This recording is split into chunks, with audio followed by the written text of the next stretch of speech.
Good morning, y'all. We are back with another edition of DNVR Rams Live. As always, I am your host, Justin Michael. This is the Winners Lounge, baby. We're talking about an epic fourth quarter comeback. CSU scores 29 unanswered, erases a 17-point deficit in the fourth quarter to achieve their first 8-win season in a decade. This was a really special moment on Senior Day. A really fun game, a wonky game, admittedly. But you've got to commend the heart of this group. I've been around the program for over a decade now, between working for the football team and then on the media side. And this group is different when it comes to not hanging their heads, not laying down. I don't think very many CSU teams of the past even make that game interesting, let alone find a way to win it. But for the second week in a row, I really was proud of the ability to adjust on the fly, as well as the heart shown. Obviously came up short in Fresno State, and that was a disappointment. But ultimately, this was what you needed. You needed to go out on a high note to kind of put that final stamp on the regular season, really get the vibes right going into bowl season. I talked about just coming off of a disappointing performance against Fresno State, disappointing result in the end. Had you also dropped this one to a Utah State team that was hot, I mean, they were 3-1 over their last 4 coming in, and they were really scoring a lot of points. Obviously, their offense gave the Rams some trouble in this one. But I just feel like this was really important and a major step in the right direction. This season as a whole was a significant success. I understand that it wasn't perfect. They did miss some opportunities. You know, the Rocky Mountain Showdown was a letdown game. You kind of left some meat on the bones there between Oregon State and Fresno State. Both of those games there for the taking. There is a world in which this team wins double-digit games in the regular season, and that would have been incredible. I will say, though, very clearly, this was a success. I mean, you win 2 trophy games for the first time in 9 years. You win 8 games for the first time in a decade, only the 16th time ever in over 100 years of playing football. By any objective measurement, this team had a lot of tangible growth, and they were able to do it after losing their best defensive player last year in Mo Camara. You lose Dallin Holker to the draft. You lose 2 of your top 3 receivers to the portal. Torrey Horton gets hurt early on in September, basically isn't a factor for the majority of the season. I was really, really impressed with this team's ability to just stay in the fight, both in the greater picture this season and after kind of a sluggish start to begin the year. And also in some of these big Mountain West games. I don't think CSU teams of the past find a way to win this game. I don't think they win both of those rivalry games in league play. I certainly don't think they beat both San Jose State and New Mexico. So while I understand that, you know, there's still a next level that this program can get to, and I think we all hope that they're able to do that in the near future. You're hoping they're able to build off of this like they did from 2013 to 2014, and then, you know, hopefully keep it going after that, unlike what you did back then. But this was a major step in the right direction. This was such a fun game. Brayden Fowler-Nicolosi, balled out. I thought that was one of, if not his best game of the season. Wyoming was solid as well from a passing standpoint, definitely his best game. There were a lot of moments where this could have gotten out of hand, and I just think there were a lot of little moments in this game from a lot of different dudes too. That's what's been fun to see. You know, I think back to 2022, even a lot of times last year, they were just so dependent on, well, if Torrey Horton doesn't go for 200 yards and a couple touchdowns and Mo doesn't get 3.5 sacks, they're probably not going to win. And now you've got so many different guys stepping up on both sides of the ball. It's just been a lot of fun, and I was really happy to see these seniors go out. Again, really impressed with their resilience in this one. There were some moments in that first half even that I thought were key. it did look like at the end of the third quarter there that was going to be it. And I even tweeted it and I mocked myself. I'm sure a lot of you thought that game was over after the pick six. Could rule it a fumble too, depending on how you score it there. I think in the stat book, it went as a pick six. You go down 30-13. It's not looking good. And even after that, you still had to force those critical turnovers after Utah State had kind of started to drive there. I don't know. I felt like there were a lot of moments where this could have gotten ugly and out of hand. And instead, CSU just kind of continued to fight back. They refused to lay down. And in the end, it flipped. It flipped in a hurry. When it did, scored 29 straight in the fourth quarter. That's the most points CSU has ever scored in a fourth quarter. Tops the 28 they scored against Hawaii in garbage time back in 2021 under Steve Adazio. That was a crazy game with Todd Centeio as well. But just a really fun day on I thought, a pretty good atmosphere, honestly, all things considered. There were not a ton of people there. I think the announced attendance was around 25,000, but for senior day on Thanksgiving break, obviously the students aren't going to be there. I thought it was pretty solid, and they stayed, which more importantly than the big numbers was the fact that the people that were there were into it. They stuck around, and they were rewarded. They were rewarded with an incredible comeback. I'm just so happy for these veterans. Got a little payback against Utah State. We're going to get into all the key moments, takeaways, all that fun stuff. I'm also going to talk a little bit about CSU men's basketball. Big win over TCU. Nique Clifford balled out in that one. It was a perfect day for the Rams. Actually, 4 for 4. Women's hoops, men's hoops.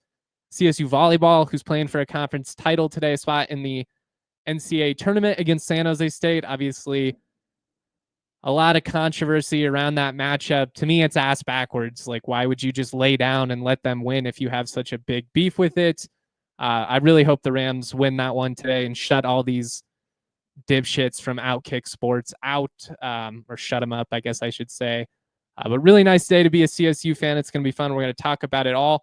I wanted to play a video here just real quick of Jack Howell and Dom Morris talking both about how this win can be kind of a big momentum moment for them, moving forward, and also feels pretty good to get a little bit of payback against Utah State, because it's been kind of a wonky matchup of late. There have been some really weird results, a lot of competitive games going back to 2011. I highlighted that in the preview. It's the 80th all-time matchup, I believe, going in. It's basically been back and forth the entire time these two teams have played, kind of a natural rivalry forming. And with Air Force and CSU no longer going to be in the same conference moving forward, I wonder if maybe you make this a trophy game, have this kind of replace Air Force as your in-conference rival. You're going to keep the border war alive. You maybe still play Air Force every now and then, but I don't anticipate that will continue to be an annual matchup. Maybe you make a trophy game with Utah State, kind of a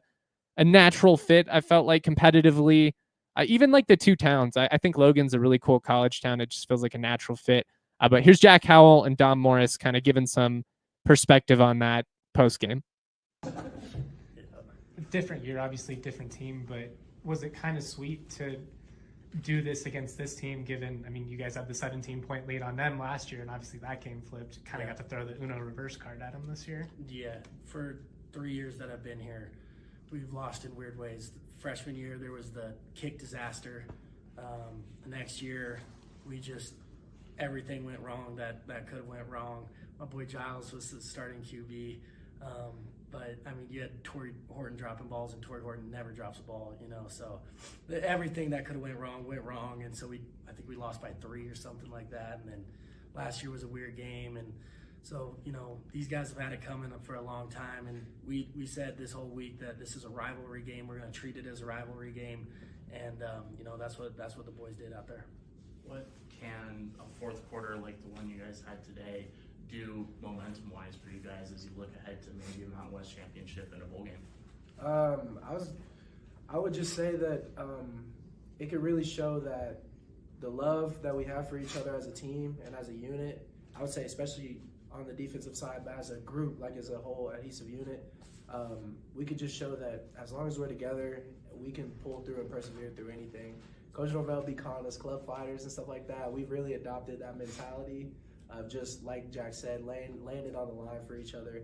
And, we always let each other know that God says the best way to go out is dying for your brother. And, I think we truly, truly believe that. And as you can see, like, we go out there, regardless of the score, regardless of the situation, circumstances, or what the fans and crowd may think at that moment, we're going to go out there and lay it on the line for each other. And I think that going into the end of the season and just sending off the seniors and us right and just showing that to the young guys, showing that this is how the culture is and how it's going to be, I think that just does measures for us. Regardless of the situation, it's going to permeate through the culture of what CSU is and how that affects us and what we stand for and what we want to put out there on the field and how we want to, praise God in the process of doing that.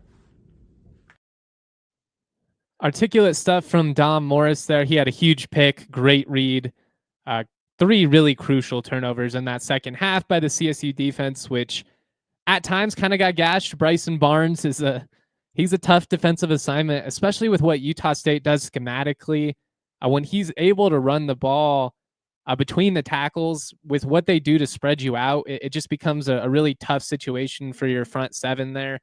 The Rams adjusted well. I felt like they wore him down, got more pressure as it went on. We're going to talk about all of that. Shout out to everybody in the Toyota chat. We'll get to some of your questions and comments. We'll star them and answer some of the questions you guys have at the end. Appreciate everybody rocking with us this morning. The vibes are feeling good. 8-4 just feels better than 7-5. I know it's such a small difference, but it does. It feels like a significantly more successful season, especially when you also beat some rivals. It gets some of those Bobo vibes away from it, where, yeah, you won 7 games technically. You had a winning season technically, but you didn't win any of the games that mattered. And then they obviously went and lost those bowl games. I mean, I think if the Rams could win this bowl game, get a 9-win season, it'd be pretty tough to argue with me that this was a success. I know there will be some that just choose to be pessimistic no matter what. And I had a tweet last night that was kind of dumb and poorly worded on my part, just kind of poking fun at some of the people that I believe would rather be correct about their own pessimistic predictions than actually enjoy the moments of success or be able to enjoy it when CSU succeeds. A lot of people took that as, well, if you were ever critical at any point or if you were ever frustrated, you were in the wrong, which is not what I meant. There were frustrating moments this season. There've certainly been a ton of frustrating moments over the last decade, and it's been warranted, and I understand that, and wanting to strive for more is good. This doesn't need to be the ceiling of what this program can be, but you've got to walk before you can run. You've got to be able to win small before you start winning big. And I do hope to see them build off of this. But again, this was such a major step in the right direction. And I'm just really glad that these seniors were able to go out on a high note. You win 6 games at home for the first time since Canvas Stadium has been opened. It was a great year.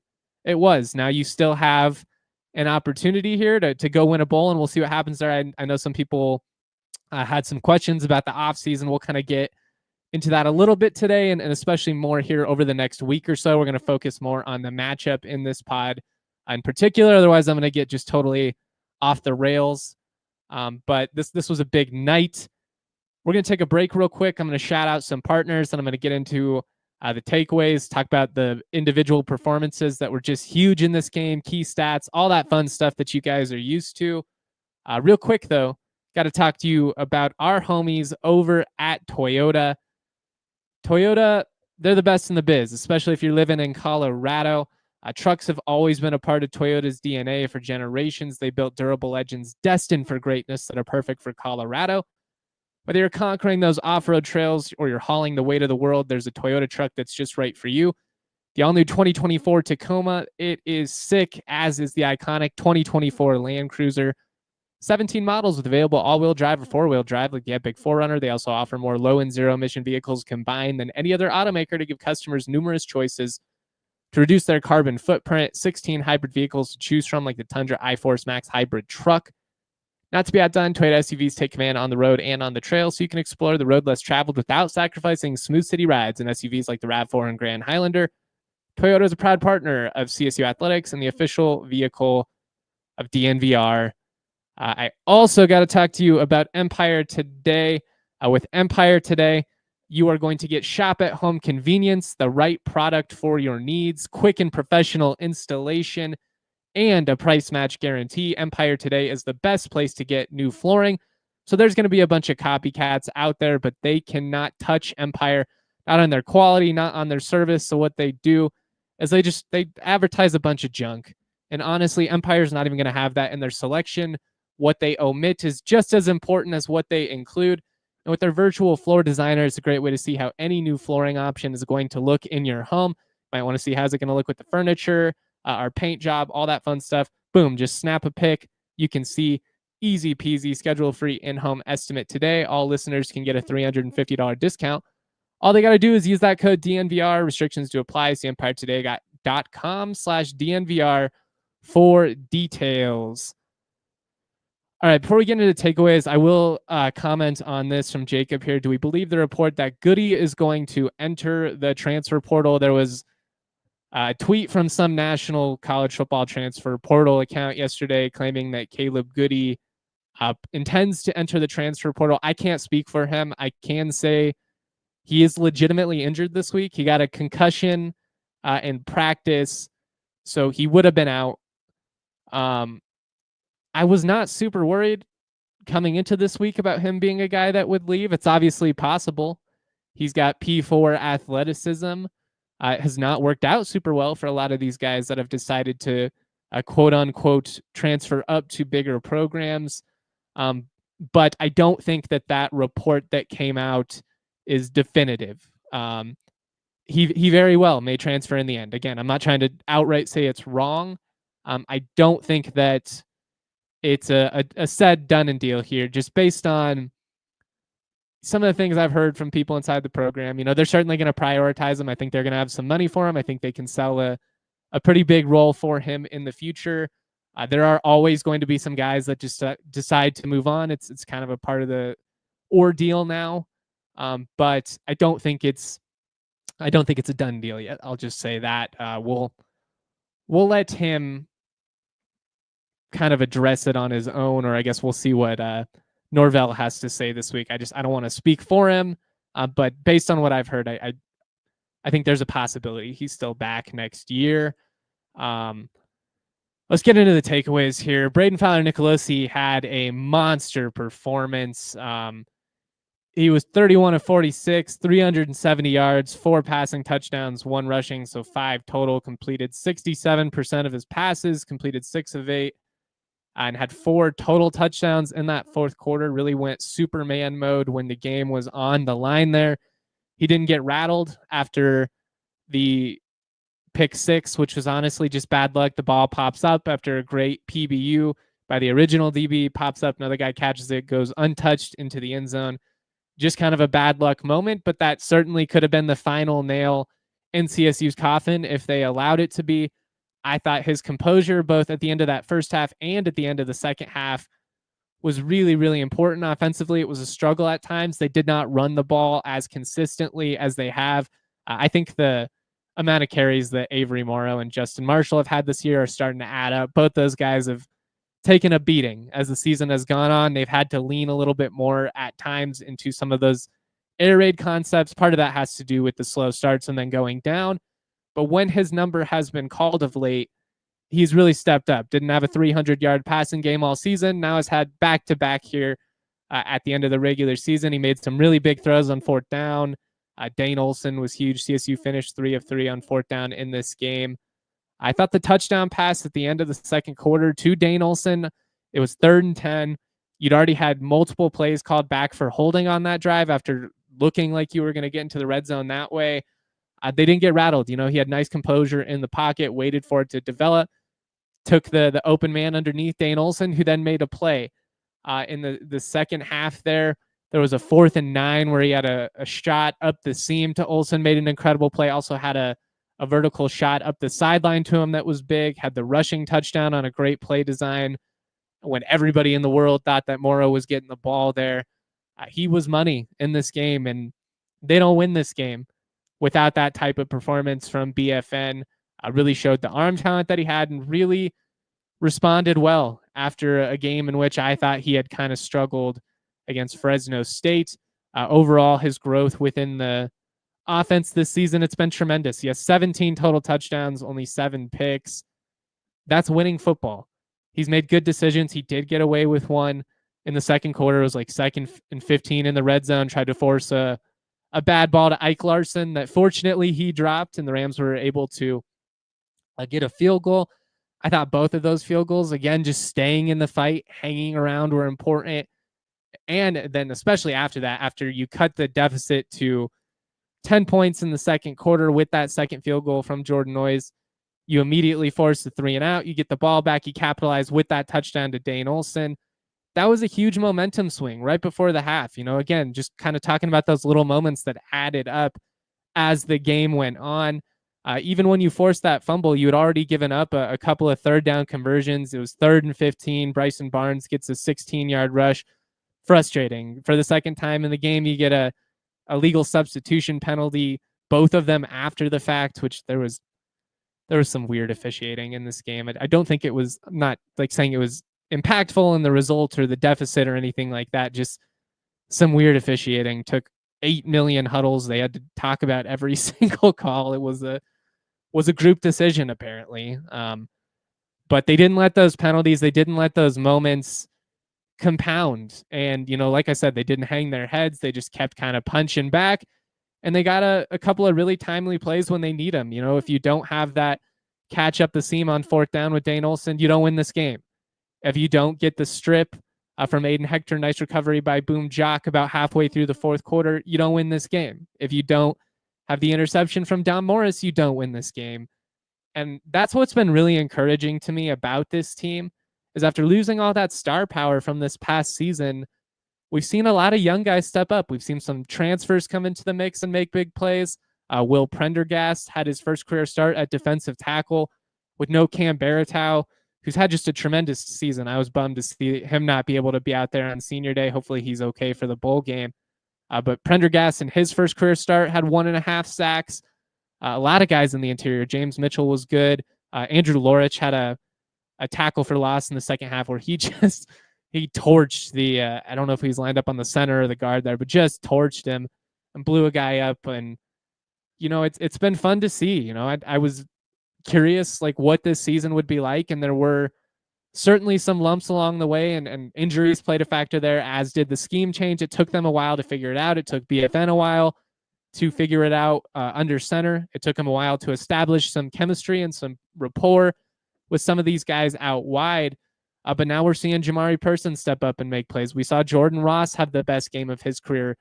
5 catches on 6 targets. One of them was on a big 4th down. He makes a great catch where it's just a nice example of great concentration. It's tipped at the line of scrimmage. He makes the big catch. He has a touchdown at the beginning of the 4th quarter where he runs through a couple of arm tackles. He's shifty in the open field. Not only is he going to be a threat vertically, I think he's going to be a threat underneath. Rick says, I wonder how much the staff's air raid background helps with being able to close these large deficits. It's definitely a factor. They're kind of able to go back to a style that they used to play. They always have that in their back pocket. Brayden especially is a guy that when you start going tempo, I think it allows him to get into a rhythm as a passer. I think it helps him just kind of get going a little bit, kind of like a hot 3-point shooter in basketball. Like you just got to get him some touches, and it is a situation where he's able to play well.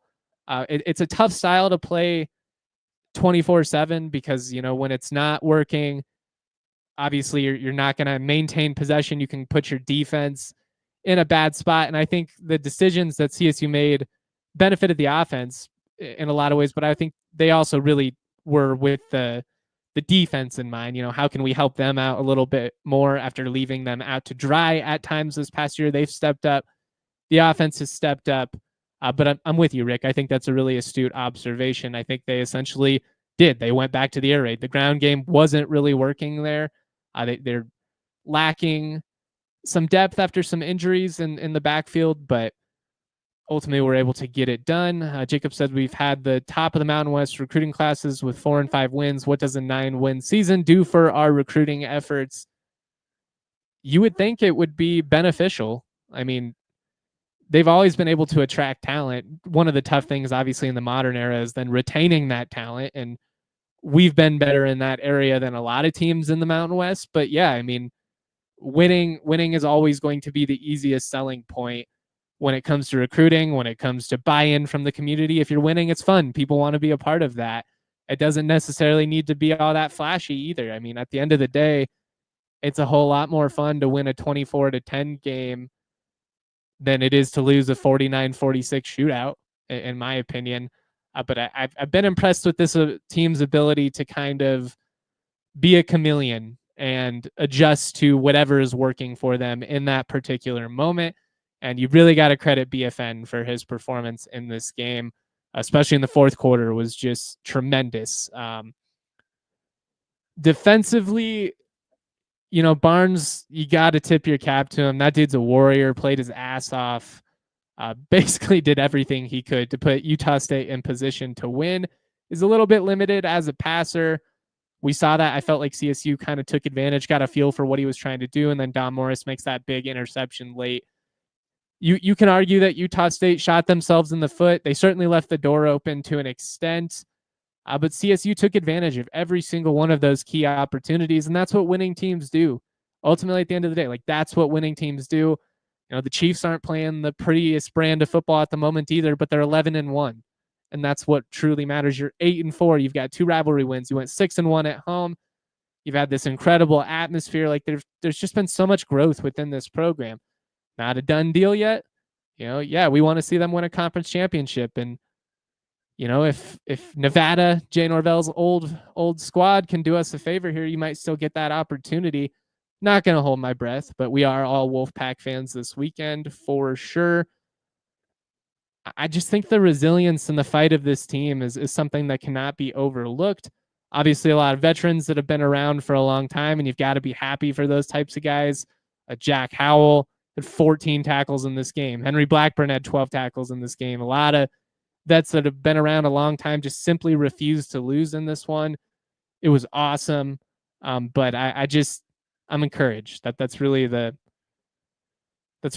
main point here of this podcast. We're going to shout out some individuals. I'm going to continue to answer your questions and comments. I felt like the turning point was the fumble forced by Aiden Hector. I think you could also argue it was the rushing touchdown from Brayden Fowler-Nicolosi. You needed every single one of them to ultimately pull out this victory. But a lot of different guys stepping up. You had 9 players catch a pass, 3 caught a touchdown. You're +2 in the turnover margin, 3 different people forced to turnover. I thought the Rams did a lot better in the trenches than they did a week ago. Only 1 sack allowed. And importantly, after some sluggish starts in both halves offensively, in the second half, you did have a chance to put points on the board there after getting a stop. That missed field goal could have proved to have been fatal, but they didn't allow it to be. And they scored on their last 3 drives of the first half. They scored on their last 4 drives of the second half. They're finishing strong, which is a sign of a quality team, in my opinion. I mean, you would prefer for them to just start strong, be strong all the way through, and end strong. But I mean, I think if you could only pick one, if you're playing your best football in the fourth quarter, a lot of the times you're gonna be in a pretty good spot, so long as you don't put yourself down in a 30-point hole. They hung around enough.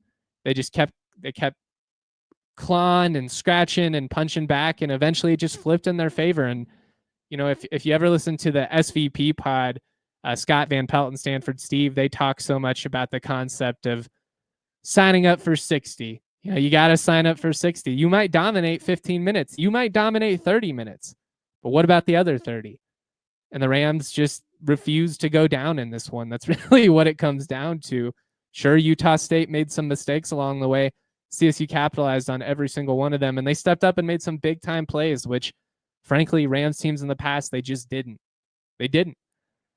We're going to take another break. I'm going to shout out some individuals, talk about the player of the game. We'll talk a little bit of hoops, continue to get to your questions and comments. I will also do an audio-only podcast either this afternoon or tomorrow morning where I go more in-depth on basketball. Unfortunately, that broadcast was kind of wonky with the football game going over on TV, but it ended well. CSU pulling out the big overtime win over TCU. Real quick, though, like I said, I do want to shout out a couple of partners. And we're going to start with our friends at Coors Light, who encourage you to choose a chill mindset. We've been talking about it a lot. Life gets you worked up between the holiday season and the stresses of all of it, trying to get presents, trying to afford it all, trying to satisfy everyone. You got to go to this house and this house, this party. You got to get the Christmas cards out. It can be a lot. It can be stressful. It can work you up, and it can make it so you don't enjoy the holiday season. We don't want that. You got to choose a chill mindset when you do. Maybe you crack open an ice cold Coors Light. When the mountains turn blue, it's as cold as the Rockies. Crisp and refreshing. Make the most out of the times you choose to chill. Choose Coors Light. Get Coors Light delivered straight to your door with Instacart by going to CoorsLight.com/DNVR. Celebrate responsibly. Coors Brewing Company, Golden, Colorado. I also want to shout out our friends at Raising Cane's. Raising Cane's sounds pretty good on a college football Saturday. Got the Iron Bowl later, Michigan, Ohio State this weekend. This is awesome. On your mark, get set, eat. Make a pit stop at Raising Cane's for craveable hand-battered chicken fingers. They're always cooked to order, made just for you. For cooked to order hand-battered chicken fingers, race into Raising Cane's. Turbocharge your chicken fingers. Get them even faster by ordering online at raisingcanes.com or through the mobile app. Raising Cane's Chicken Fingers. One love, y'all. All right. I would say the player of the game was Brayden Fowler-Nicolosi, 31 of 46 for 375 total touchdowns. He was composed in the pocket, made some plays with his legs, made some big-time throws, especially in big situations. There were 14 first downs in this game, which he converted through the air. The Rams were bad in third and short. They struggled to run the ball. A couple of those were passing plays. I remember there was a screen on third and short in the third quarter where you go to Winfield.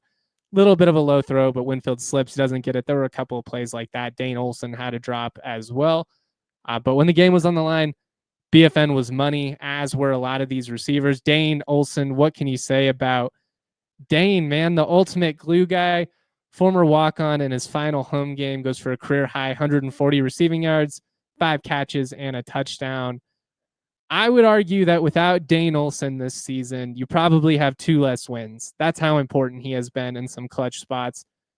Huge catches against Nevada, the blocked punt against UTEP, goes off in this game as a receiver. Honestly, he's been so solid as a receiver of late, you kind of question, maybe should have got him a few more targets these last couple of years, because he's a playmaker. He gets open, he runs good routes, got solid hands. He's just been clutch, and it was a really cool story to see. Jordan Ross, true freshman, 5 catches on 6 targets, 58 yards, a crucial touchdown. He was awesome. Vince Brown, got to give him a helmet sticker, 5 catches for 52 yards and a pair of tutties. Objectively should have gone down on that second one. You could just end the game at that point, run it out. I don't fault the guy for going for the end zone on senior day there. It's just natural. But it was funny because Jack Howell and Dom Morris were both kind of making jokes about it post-game, how the defense was a little upset that they had to go back out on the field. Jamari Person, 4 catches for 54 yards. Incredible catch on that 2-point conversion. Just went up and got it. That looked like a Demarius Thomas catch from Peyton Manning in the back of the end zone back in the day. Jack Howell and Henry Blackburn combined for 26 tackles in this game. Prevented some big rushes that were, like 19, 20-yard gains from being 50 or 60-yard touchdowns. Blackburn in particular had 2 or 3 plays where if he doesn't make an open field tackle on Barnes, he's gone. 2 guys you couldn't be more happy for to see them go out on top. Newark Gatkuth was awesome, 9 tackles. He's battled some injuries this year. He didn't get a sack, but especially in that third and fourth quarter, he was in the backfield basically every play, really breathing down Barnes' neck. I think he did a good job of making him uncomfortable, and I think that's what ultimately allowed CSU to force some of those turnovers late. Prendergast, like I said, his first career start for CSU, 1.5 sacks. A helmet sticker for both Dom Morris and Dom Jones. Both of those guys came up with interceptions in the fourth quarter when you needed them. Dom Jones had another great tackle in the open field. I love watching that dude play. He's just really physical. A freight train coming downhill. And I think some guys are going to start making business decisions around him. I'll be interested to see what he does. I believe he intended to go into MMA, post-college football, he's been good enough this year that I do think he'll probably get some opportunities in the NFL if he chooses it, maybe as a UDFA or something like that. He's got good length, really, really physical, sure tackler, and came up with a big interception when CSU needed it after Utah State recovers the onside kick. Made you sweat a little bit. I wasn't tripping too bad just because Barnes is not the greatest thrower of the football. And, I just didn't feel like, especially without, what's his face? God, I'm drawing a blank on their Jalen Royals, the receiver who went down earlier in the season. I don't really think you're going to give up a 60, 70-yard bomb in that spot, but you never know. Dom Jones seals it with a timely interception. CSU defense in that second half forced 3 turnovers, also forced a turnover on downs. Didn't start great for the second straight week, but they finished strong. They adjusted on the fly, and that's what's important. I think that's the biggest difference between this defense and some of those CSU defenses the last couple of years, which would flash, but they didn't adjust particularly well. They didn't close games strong, and this defense has really closed games strong for the majority of the season. But big time day from the offense. Let's give a couple of thoughts, I guess, on basketball. Keep your questions and comments coming in. I'll get to as many as we can before we get out of here. I will do another more in-depth basketball pod this weekend after I have a chance to go back and rewatch that TCU game. Nique Clifford was a monster in this game. He's played like a first-round pick so far. 25 points, 12 of 20 from the floor, 12 rebounds, 6 assists, also had 3 block shots. I mean, he's doing a little bit of everything. Another 15-point game from Jalen Lake, 5 of 15 from the floor, but he hit a team-high 3 threes. Had a couple of rebounds. Rashawn Bemba back these last couple of games against Washington and TCU. Does feel like he solves some of the issues they were having with their rotation. Obviously, his health is going to be a big factor, but it just allows you to do what they intended, which is start, Crocker Johnson, have those two play together in the post. Then you can bring Morton off of the bench, which allows him to kind of bring what he does to the table, which is strong defense, but then you're not being handicapped by some of his offensive struggles quite as frequently. Bowen Bourne starting to come alive. You figured those 3-point numbers would revert back to the mean eventually. I mean, he just started so ice cold, and he's a guy that most of his career has been high 30s, low 40% from 3-point range. He had 13 points, 4 of 7 from the floor. Feels like when he's out there, the offense flows. So I wonder if they kind of lean into that a little bit more. But this was an encouraging sign. I do feel like that Washington game was there for the taking, and that was disappointing that they kind of let it slip through their fingers. But they really responded well the next day. Got a win against a quality TCU team that they're not what they were the last couple of years, but that's a typical NCAA tournament team. They've got some quality players. I mean, Wenzel, that's a guy we knew from Wyoming, Noah Reynolds as well. I'm encouraged. I feel like they're starting to figure out some of the issues here with the rotation. They've been better on the glass these last couple of games, which has been a really big key. I'd still like to see them get out in transition more. They only had 3 fast break points, but they did have 30 points in the paint. And in both of these games against Washington and TCU, teams with good size, I just felt like they held up a lot better physically on both ends of the floor. And that's encouraging because after a couple of sluggish games against DU and UC Riverside, especially where you just got your ass kicked on the glass, that's what was so discouraging to me, more than the fact that you lost a game where they, make a fluky shot to force overtime, was the fact that you just got really punched in the mouth and out physicaled by UC Riverside. And it's only going to get tougher with the competition and level of athleticism that you're going to have to deal with in the Mountain West. I do feel like these performances against Washington, against TCU, they've been encouraging. They're going to give you some confidence.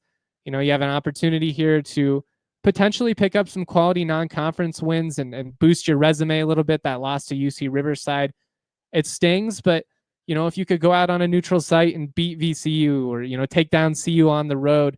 Obviously they beat UConn, but they looked pretty human against Iowa State and Michigan State.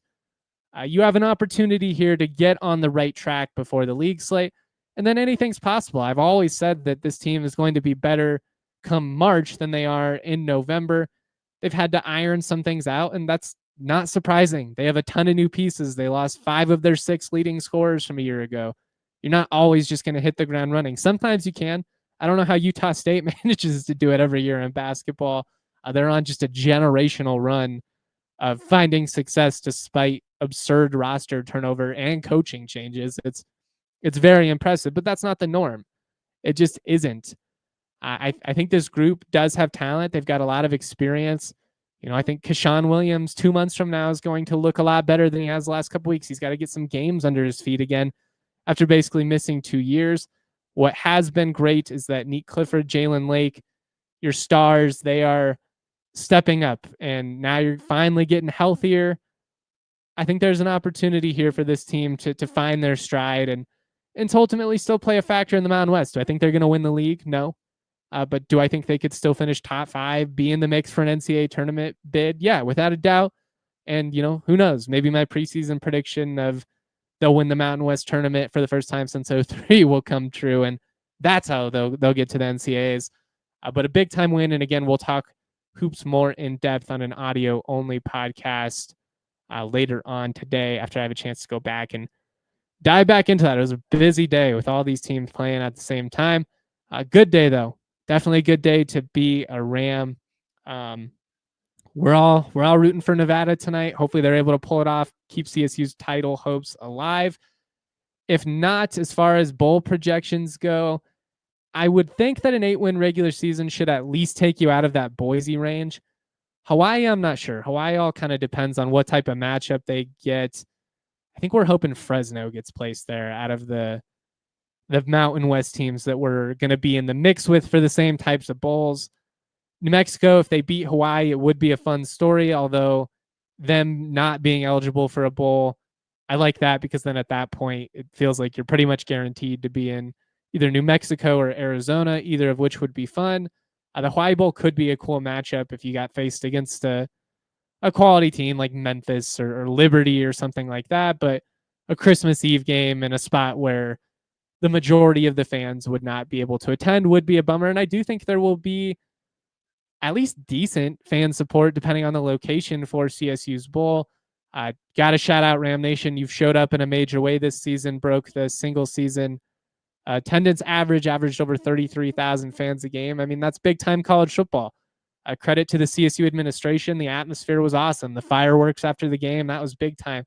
The drone show before Wyoming, it's amazing what a little bit of effort can do in terms of just getting everybody excited, creating an awesome atmosphere. Ultimately, winning is what will dictate it in the end, and going 6-1 at home is a major reason why people were showing up, why it was so much more fun than, the pyro or any type of tech theatrics you're going to throw out there. But that stuff does make a difference, and you can feel the difference. You can feel that they are trying in a major way to really make this investment into athletics worth it in the end. You've got this incredible facility. You're starting to win more.